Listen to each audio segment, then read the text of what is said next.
नमो नारायणे। गरुण जी विष्णु जी से प्रश्न करते हैं कि प्रभु मरणासन्न व्यक्ति के लिए कल्याण के लिए किए जाने वाले कर्मों का विस्तार से वर्णन कीजिए।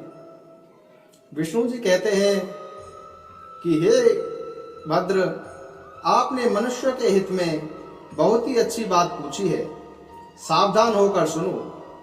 हे गरुण, जिसका श्रवण श्रुतियों और स्मृतियों में हुआ है, जिसका वर्णन श्रुतियों और स्मृतियों में हुआ है, जिसको इंद्र आदि देवता, योगी जन और योग मार्ग का चिंतन करने वाले विद्वान भी नहीं देख सके हैं, उस प्रधान तत्व को अभी तक किसी अन्य से नहीं कहा है। तुम मेरे भक्त हो, इसलिए मैं तुम्हें बता रहा हूं, ध्यान पूर्वक सुनो। इस संसार में पुत्रहीन व्यक्ति की गति नहीं है, उसको स्वर्ग की प्राप्ति नहीं होता है। अतः शास्त्र के अनुसार यथा योग्य उपाय से पुत्र उत्पन्न करना ही चाहिए।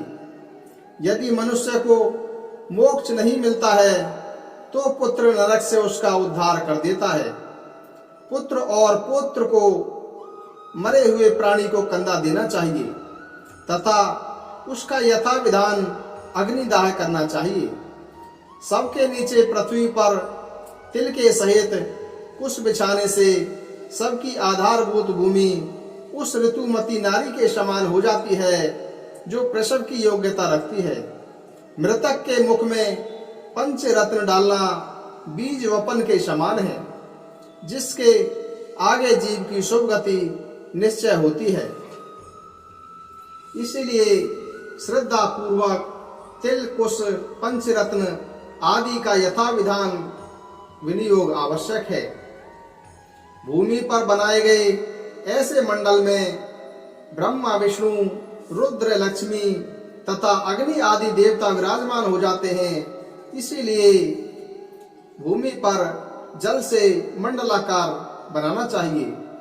मंडल विहीन भूमि पर प्राण त्याग करने पर वह चाहे बालक हो, चाहे वृद्ध हो और चाहे जवान हो, उसको अन्य योनि नहीं प्राप्त होती है। उसकी जीवात्मा वायु के साथ भटकती रहती है। हे गरुण, तिल मेरे पसीने से उत्पन्न हुए हैं, अतः तिल बहुत ही पवित्र है। तिल का प्रयोग करने पर असुर, दानव और दैत्य भाग जाते हैं। एक ही तिल का दान स्वर्ण के 32 सेर तिल के दान के समान है। कुश मेरे शरीर के रोमों से उत्पन्न हुए हैं और तिल की उत्पत्ति मेरे पसीने से हुई है। इसीलिए देवताओं की तृप्ति के लिए मुख्य रूप से कुश की और पितरों की तृप्ति के लिए तिल की आवश्यकता होती है। कुश के मूल भाग में ब्रह्मा, मध्य भाग में विष्णु तथा अग्र भाग में शिव को जानना चाहिए। ये तीनों देव कुश में प्रतिष्ठित माने गए हैं। ये पांचों तुलसी, ब्राह्मण, गौ, विष्णु और एकादशी व्रत, ये पांचों संसार सागर में डूबते हुए लोगों को नौका के समान पार कराते हैं। गीता, तुलसी, ब्राह्मण और गौ, ये 6 इस असार संसार में लोगों को मुक्ति प्रदान करने के साधन हैं। जैसे तिल की पवित्रता अतुलनीय है, उसी प्रकार कुश और तुलसी भी अत्यंत पवित्र होते हैं। ये तीनों पदार्थ मरणासन्न व्यक्ति को दुर्गति से उबार लेते हैं। जिसके हाथों में कुशाई है और जो कुश से प्रविष्ट कर दिया जाता है, वह विष्णु लोक को प्राप्त होता है। इस पृथ्वी पर यदि ब्राह्मण, क्षत्रिय, वैश्य, स्त्री तथा शूद्र वर्ण के आतुर व्यक्ति के प्राण न निकलते हों तो उसके लिए स्वर्ग का द्वार खोलने के लिए लवण का दान देना चाहिए। ओम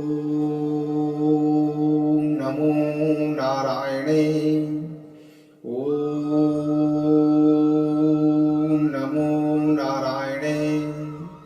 ओम नमो नारायणे। उम्मीद है आपको वीडियो पसंद आई होगी। चैनल को सब्सक्राइब करें।